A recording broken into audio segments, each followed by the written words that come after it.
നമസ്കാരം. മീഡിയ കമ്പാനിയുടെ വളരെ പ്രധാനപ്പെട്ട ഡെയിലി അപ്ഡേറ്റിലേക്ക് സ്വാഗതം. എല്ലാവരും ശ്രദ്ധിച്ചിരിക്കേണ്ട പ്രധാനപ്പെട്ട കുറച്ച് ഇൻഫർമേഷൻ വീഡിയോ വഴി ഷെയർ ചെയ്യുന്നു. ഓണക്കാലത്ത് നമുക്ക് ലഭിക്കേണ്ട പ്രത്യേക ആനുകൂല്യങ്ങൾ, ഓണക്കിറ്റിൻ്റെ വിതരണം ഉൾപ്പെടെയുള്ള കാര്യങ്ങൾ, അതോടൊപ്പം തന്നെ ഓണക്കാലത്തെ ക്ഷേമ പെൻഷൻ വിതരണം, ഇതുമായി ബന്ധപ്പെട്ട കുറച്ച് അറിയിപ്പുകൾ നിങ്ങൾ ശ്രദ്ധിക്കേണ്ടതുണ്ട്. ക്ഷേമ പെൻഷൻ വിതരണത്തിൽ പുതിയ സർക്കാർ ഉത്തരവ് വന്നിരുന്നു. അതായത് ബാങ്ക് അക്കൗണ്ടിലേക്കായിരിക്കും ഇനി ഭൂരിഭാഗം ആളുകൾക്കും ധനസഹായം കൈമാറുക. നിലവിൽ കൈകളിൽ സ്വീകരിക്കുന്നവർ ബാങ്ക് അക്കൗണ്ട് എടുക്കേണ്ടതായിട്ടുണ്ട് എന്നതുൾപ്പെടെയുള്ള കുറച്ച് പരാമർശങ്ങൾ കഴിഞ്ഞ ദിവസങ്ങളിൽ വന്നിരുന്നു. എന്നാൽ ഓണക്കാലത്ത് ഇളവുകളുണ്ട്. ഈ ഒരു സർക്കാർ ഉത്തരവ് നടപ്പിലാക്കുക കുറച്ചുകൂടി വൈകിയായിരിക്കും. എല്ലാവർക്കും സാവകാശം ഉൾപ്പെടെയുള്ള കാര്യങ്ങൾ നൽകുകയും ചെയ്യും. അതുകൊണ്ട് തന്നെ ഓണക്കാലത്തും തുടർന്നുള്ള കുറച്ച് മാസങ്ങളിലും നമുക്ക് ധനസഹായം സാധാരണ ലഭിച്ചതുപോലെ തന്നെ ബാങ്ക് അക്കൗണ്ടിലേക്കും കൈകളിലേക്കും എല്ലാം എത്തിച്ചേരും. അതിനുശേഷം പതിയെ നമ്മൾ അക്കൗണ്ട് ഓപ്പൺ ചെയ്യേണ്ടതുണ്ട്.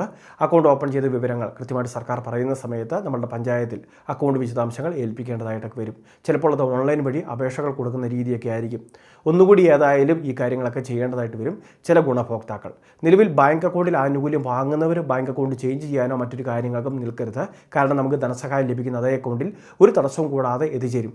അതായത് നമ്മളുടെ ബാങ്ക് അക്കൗണ്ടിന് സാധുവായിട്ടുള്ള IFSC കോഡ്, അതോടൊപ്പം തന്നെ മറ്റു കാര്യങ്ങളുണ്ടെങ്കിൽ അക്കൗണ്ട് നമ്പർ, IFSC കോഡ്, അങ്ങനെയുള്ള മറ്റു കാര്യങ്ങളൊക്കെ ഉള്ളത് ബാങ്കൊക്കെ ആണെങ്കിൽ ഒരു തടസ്സവും കൂടാതെ അതിലേക്ക് ധനസഹായം എത്തിച്ചേരും. അതിലൊരു തടസ്സവുമില്ല. നിലവിൽ കൈകളിൽ വാങ്ങുന്നവർക്ക് ചിലപ്പോൾ അവർ അക്കൗണ്ട് ഒന്നും ഉള്ളവരായിരിക്കില്ല. അതുകൊണ്ട് തന്നെ അങ്ങനെയൊക്കെ ഉള്ളവർ അക്കൗണ്ട് ഓപ്പൺ ചെയ്യേണ്ടതായിട്ട് വരും. ചിലപ്പോൾ ചില വ്യക്തികൾക്ക് അക്കൗണ്ട് ഉണ്ടാകും, ആക്റ്റീവ് ആയിരിക്കില്ല. അത് KYC രേഖകളൊക്കെ സമർപ്പിച്ച് ഒന്നുകൂടി ആക്റ്റീവാക്കി എടുക്കുക. അതോടൊപ്പം തന്നെ ATM കാർഡ്, അതോടൊപ്പം തന്നെ ഗൂഗിൾ പേ പോലുള്ള വിവിധ ആപ്ലിക്കേഷന് വേണ്ടി UPI പേയ്മെൻറ്റ് കാര്യങ്ങൾ, ഇതെല്ലാം തന്നെ വർക്കാവുന്ന ഒരു അക്കൗണ്ട് തന്നെ എടുക്കുകയാണെങ്കിൽ അക്കൗണ്ടിൽ പണം വരുന്ന സമയത്ത് തന്നെ നമുക്കത് കൃത്യമായിട്ട് എടുക്കുന്നതിനൊക്കെ സാധിക്കുന്നതായിരിക്കും. ഇനി ഇത് മാത്രമല്ല, ഓണക്കാലത്തെ ക്ഷേമ പെൻഷൻ ഒന്നിലധികം ഗഡുക്കളുണ്ടോ എന്ന കാര്യങ്ങളിൽ സർക്കാരിൻ്റെ ഭാഗത്തുനിന്ന് ഔദ്യോഗിക തീരുമാനം വന്നിട്ടില്ല. നിലവിൽ ഒരു ഗഡു സാധാരണ ലഭിക്കുന്നത് പോലെ തന്നെ നമുക്ക് ഉറപ്പാണ്. വരും ദിവസങ്ങളിൽ ഇതിനെ സംബന്ധിച്ചുള്ള അപ്ഡേഷൻ കൂടി ഉണ്ടാകും.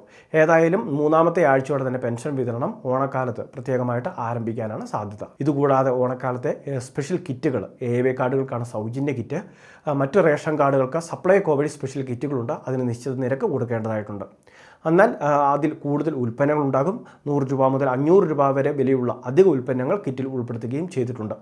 അത്തം കിറ്റ്, അതോടൊപ്പം തന്നെ ഉത്രാടം, തിരുവോണം എന്നിങ്ങനെ വിവിധ കിറ്റുകൾ വിതരണം ചെയ്യുന്നുണ്ട്.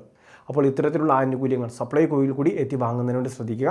AAY റേഷൻ കാർഡുകളുടെ സൗജന്യ കിറ്റ് വിതരണം ഈ ആഴ്ച മുതൽ ആരംഭിക്കുന്നതായിരിക്കും.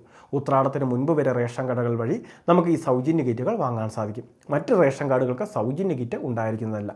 854 രൂപയുടെ ഉൽപ്പന്നങ്ങളാണ് സൗജന്യ കിറ്റിൽ ഈ വർഷം ഉൾപ്പെടുത്തിയിട്ടുള്ളത്. അടുത്ത മറ്റൊരു പ്രധാനപ്പെട്ട അറിയിപ്പ്, നമ്മളുടെ സംസ്ഥാനത്തെ വിദ്യാർത്ഥികൾക്ക് 9ാം ക്ലാസ് മുതൽ ഡിഗ്രി തലം, അതോടൊപ്പം തന്നെ പ്രൊഫഷണൽ കോഴ്സുകളായിക്കോട്ടെ, നോൺ പ്രൊഫഷണൽ കോഴ്സുകളായിക്കോട്ടെ, PG കോഴ്സുകൾ പഠിക്കുന്നവർ, അതോടൊപ്പം തന്നെ IIT, അതോടൊപ്പം തന്നെ IIMകളിൽ പഠിക്കുന്നവർ, വിദേശ സർവകലാശാലകളിൽ പഠിക്കുന്നവർ, MBBS കോഴ്സ് ചെയ്യുന്നവർ, അങ്ങനെ വിവിധ കാറ്റഗറികളിൽ തിരിച്ച് പ്രത്യേകം സ്കോളർഷിപ്പുകളുണ്ട്.